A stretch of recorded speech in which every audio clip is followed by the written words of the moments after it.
Guys, for today's video, and happy Monday to everyone, we will be discussing the reason kung bakit Maya Savings Bank is one of my trusted bank this 2026. Dalawa lang naman sila mainly na ginagamit ko, si Maribank and Maya. And in this video, sasabihin ko sa inyo bakit si Maya Bank ang isa sa top choice ko para paglagyan ng pera ko this 2026. So samahan niyo ako, pag-usapan natin yan. Sit back and let's discuss. Coming right up.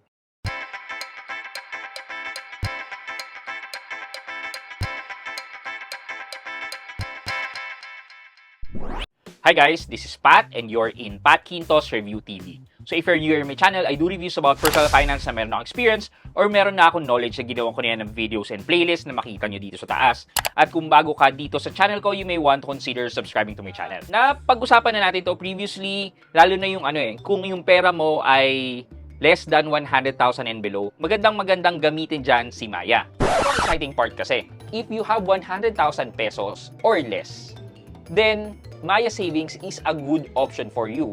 Lalo na kung gagawa kayo ng mission. Kasi kapag gumawa po kayo ng mission, yung 3.5% na interest nyo, pwede nyo ma-increasean yan ng up to 6%. Or even, kaya mo pang pa-increasean yan ng up to 10%. That's one of the highlight kung bakit si Maya ang isa sa bank na ginagamit ko. But meron pa bang ibang reason that can pull you to choose Maya?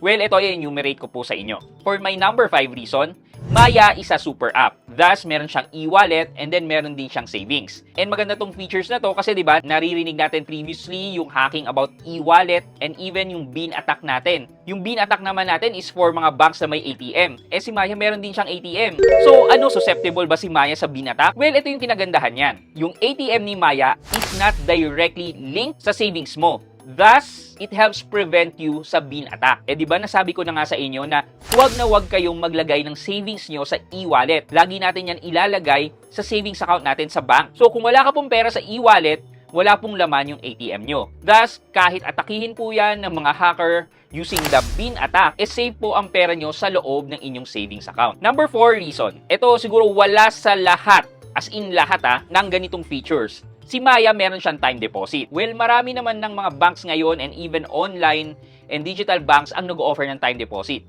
However, si Maya lang ang merong customizable time deposit. Ano ibig mo sabihin? Well, customizable siya in the sense na pwede mo pang dagdagan ang initial deposit mo sa time deposit. Eh di ba kapag nagpunta ka ng mga traditional banks, kunyari kung magkano lang inilagay mo, kunyari 50,000 lang yung time deposit mo, hindi mo na siya pwedeng dagdagan. Same thing din naman yan sa mga online and digital banks natin na nag-offer ng time deposit. Kung ano yung nilagay mo ng amount doon, hindi mo na mababago. Hindi mo na siya madadagdagan pa. Kay Maya, when you open a time deposit, you can add more money anytime that you want. So, kunyari, naglagay ka lang ng 5,000. Tapos, kinabukasan, naisip mo, may extra pera ka pa, maglalagay ka pa ng 1,000. Pwedeng gawin yon. Or even, pagdating ng sweldo mo, maglalagay ka ulit ng 10,000, di ba? So, ganun nag-work ang time deposit ni Maya. Pwede mo i-scale ang deposit mo na dumami pa instead of opening another time deposit. Ganun kasi ang kalakaran ng time deposit sa ibang banks. If you want to increase your time deposit, you have to open another time deposit account. Which is sa totoo lang, parang ang haba ng proseso. You may want to head over to this video for further information about the time deposit. Guys, baka pwede naman kayo mag-subscribe and follow dito sa aking mga social media channel. Dito po sa YouTube, Facebook, TikTok, and even Instagram. So please follow and support. Number 3, if you are allergic to missions to increase your savings, well, Maya has a personal goal with a graduated interest. A maximum of 8% per annum ang ibibigay po ng Maya personal goal sa inyo without having to do any interest. Just note lang po na graduated po ang interest na binibigay.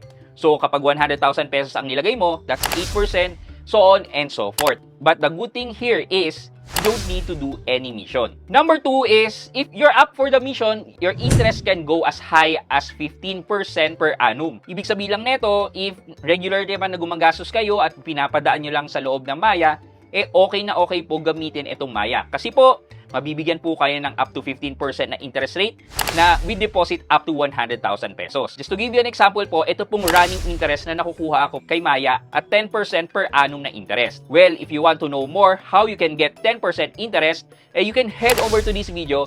Panoorin nyo po yan. Meron po diyang tinatawag na workaround na hindi nyo naman po kailangang gumastos ng malaki para lang po magkaroon ng ganyang interest. And I should say, it is worth it. Number 1 is the daily crediting of interest. Well, only few online and digital banks are doing this. Namely, Maya, Maribank, Ownbank, Netbank, and even Unobank. So ito yung mga banks na alam ko na nagpo-provide ng daily crediting of interest. Bakit maganda to? Maganda to kasi una, nakikita mo na kagad na lumalaki ang perang deposit mo. Pangalawa, pag na-credit na sa inyo yung interest na yan, pwede mo na siyang gamitin kagad. And lastly, pangatlo, nakabase sa end of day balance yung pag-calculate nila ng interest. Thus, masasabi natin na compounding ang interest kapag daily crediting. With the exception na nga lang kay Ownbank na hindi nila sinasama ang interest na pumapasok sa kanilang savings. So basically, yan ang main reason ko kung bakit si Maya ay isa sa mga bank na ginagamit ko for 2026. Doon meron pa tayong mga bonus reason. Siyempre, PDIC insured si Maya ng up to 1 million peso. Building a credit history with Maya will open you up to possibility sa Maya Easy Credit and even sa Maya Credit Card. Do sa Maya Credit Card po, dalawa po siya. Meron po siyang secured and unsecured. For secured credit card, ito po yung magkakaroon kayo ng collateral sa bangko at bibigyan po nila kayo ng isang secured credit card. Yung isa naman po is unsecured wherein you don't need any collateral para mabigyan kayo ng credit line with Maya. So ako po, marerecommend ko po sa inyo na gumamit po kayo ng Maya for your savings, lalo na po kung ang perang ilalagay nyo po sa savings account nyo ay 100,000 and below. Doing the mission na sinasabi ko po dito sa video na to, can lead you up to 10% po ng interest. Thus, halos kikita po kayo ng around 500 to 600 pesos every month. For our question of the day, sa tingin nyo po ba mas worth it ilagay ang pera nyo sa savings ni Maya or sa personal goal ni Maya? Sa savings po kasi ni Maya, gagawa po kayo ng mission para ma-increasean nyo po ng up to 10% po ng up to 10% ang inyong interest. While sa personal goal naman, ide-deposit mo lang yung amount na up to 100,000, magkakaroon na kagad kayo ng 8% without doing any mission. Ano po sa tingin nyo? Let me know sa comment section sa baba for your chance to win 1,000 pesos sa ating weekly GCash giveaway.